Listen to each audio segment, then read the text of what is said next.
Chand Bibi Mahal. The location of it is really good as it is outside the rush of the city. It is visible from a distance as it is placed on a hilltop. The narrow curvious road leads to this tomb.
Chand Bibi Mahal, also known as the Salabat Khan's tomb.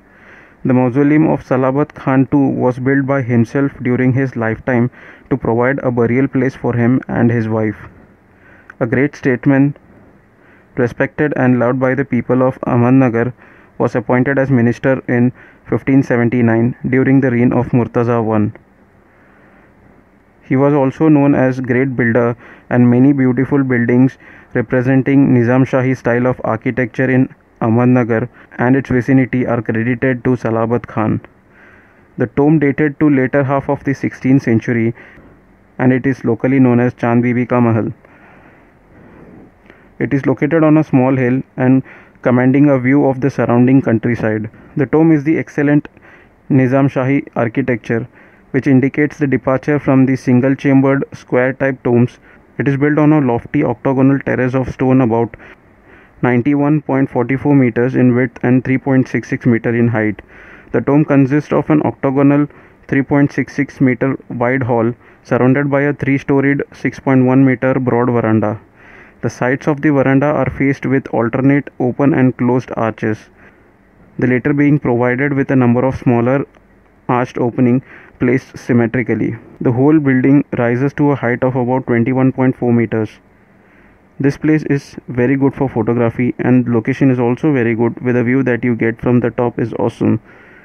On one side you see a series of windmill placed at a distance, and on other side you get the view of the whole city. Post exploration sat there to witness the sunset, after which found a hotel on the way to the Tank Museum and rested for the day.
have checked into hotel right now because we were late to enter the Cavalry Tank Museum. So Cavalry Tank Museum and Farah Bagh, these two places are remaining. So we'll stay here for night and we'll get up tomorrow morning and see both these places, and then we'll continue our ride. So that's the end of day 1. Hope you like the video. So catch you on day 2. Till then, let's ride.